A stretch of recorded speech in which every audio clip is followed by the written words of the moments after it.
11 Saya berasal dari prodi PAI 5G. Di sini saya akan menjelaskan materi mengenai metode-metode dalam pembelajaran. Yang pertama yaitu cooperative learning. Nah, cooperative learning ini adalah model pembelajaran dengan memberikan tugas kepada siswa yang lebih pandai dalam sebuah kelompok kecil yang hasilnya nanti akan dipresentasikan kepada kelompok lain di depan kelas. 5 metode pembelajaran dalam cooperative learning. Yang pertama yaitu jigsaw, di mana siswa bekerja berkelompok seperti pada stand. Nah, siswa diberi materi untuk dipelajari.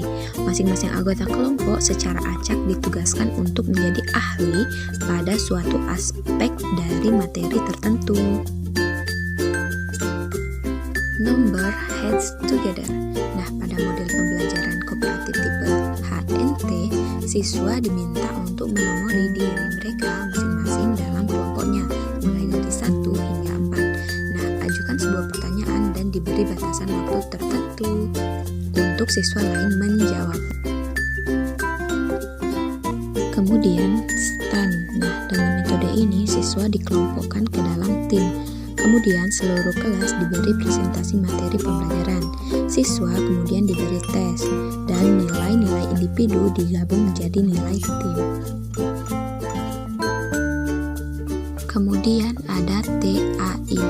Nah, dalam metode ini siswa mengikuti tingkat yang bersifat individual berdasarkan tes penempatan dan kemudian dapat maju ke tahap selanjutnya berdasarkan tingkat ketepatannya belajar.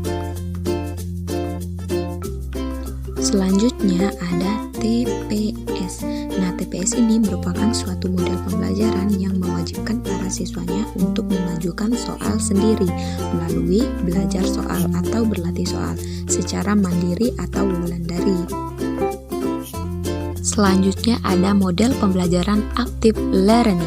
Nah, active learning ini merupakan model pembelajaran yang mengajak mahasiswanya untuk belajar secara aktif, baik untuk menentukan ide pokok dari materi pembelajaran atau memecahkan masalah. 5 metode pembelajaran dalam active learning. Pertama ada true or false atau benar atau salah. Nah, metode ini meminta kepada siswa untuk menyatakan benar atau salah atas pertanyaan yang ditulis oleh guru pada masing-masing kartu. Yang kedua yaitu ada guided teaching atau pembelajaran terbimbing. Nah, metode ini meminta kepada siswa untuk membandingkan antara jawaban mereka dengan materi yang telah disampaikan oleh guru. Ketiga yaitu ada care sort atau cari kawan. Nah, metode yang merupakan aktivitas kolaboratif. Nah, masing-masing kelompok siswa mempresentasikan isi kartu yang ada di kelompoknya. Keempat yaitu ada the power of two atau gabungan dua kekuatan. Nah, metode ini meminta kepada siswa untuk menjawab pertanyaan dari guru secara individual, kemudian melakukan sharing bersama seseorang siswa di sebelahnya. Kemudian nomor 5 ada rotating roles atau permainan bergilir. Nah, metode ini meminta kepada siswa untuk membuat skenario hidup yang nyata yang berkaitan dengan materi yang sedang didiskusikan. Selanjutnya ada accelerated learning atau metode yang menggunakan cara belajar yang sesuai dengan cara otak berfungsi sehingga menghasilkan penyerapan informasi dan pemahaman yang lebih sehingga proses pembelajaran lebih cepat. Keempat metode pembelajaran dalam accelerated learning. Yang pertama ada belajar somatis. Nah, belajar somatis ini merupakan metode belajar dengan indera peraba, kinestetis, praktis yang melibatkan fisik serta menggerakkan tubuh sewaktu belajar.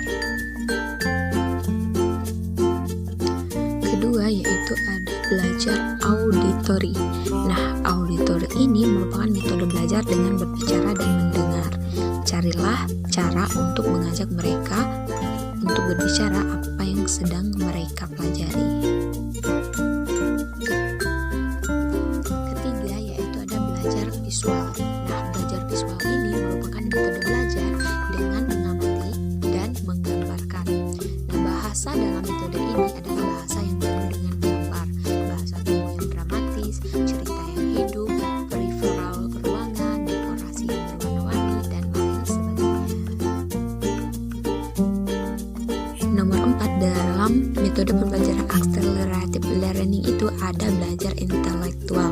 Nah, metode belajar intelektual ini berhubungan dengan pikiran peserta didik secara internal ketika mereka menggunakan kecerdasan untuk merenungkan suatu pengalaman dan menciptakan hubungan, makna, rencana, dan nilai dari pengalaman.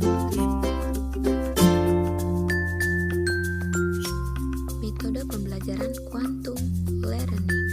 Nah, metode ini merupakan metode belajar yang mengajak siswa belajar dalam suasana yang lebih nyaman dan menyenangkan, sehingga siswa akan lebih bebas dalam menemukan berbagai pengalaman baru dalam belajarnya. Metode pembelajaran dalam quantum learning. Pertama, ada peta konsep. Nah, peta konsep ini merupakan suatu proses yang melibatkan identifikasi dari materi pembelajaran dan pengaturan konsep-konsep tersebut dalam suatu urutan. Kemudian ada metode memori. Nah, metode memori ini merupakan pembelajaran memori. Pembelajaran memori merupakan metode pembelajaran yang menggunakan memori untuk mengingatkan kemampuan daya ingat. Pembelajaran memori berhubungan dengan cara kerja otak. Selanjutnya ada metode plesetan kata. Nah, plesetan kata ini merupakan cara menggantikan kata yang sulit yang ingin kita hafal dengan kata lain yang bunyinya mirip atau lucu, sehingga lebih mudah untuk dihafalkan. Metode sistem pasang lokasi. Nah, ini teknik mengakses dan mengaktifkan memori sematik dan episodik. Saat kita berusaha menghafal, kita akan mengaktifkan memori sematik. Terakhir, dalam quantum learning ada teknik akrostik atau jembatan keledai. Nah, teknik ini merupakan teknik menghafal dengan mengambil huruf depan dari materi yang ingin diingat dan kemudian digabungkan sehingga menjadi singkatan atau kata ataupun kalimat yang lucu.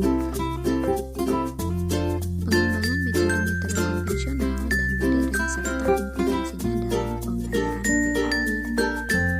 Metode-metode konvensional.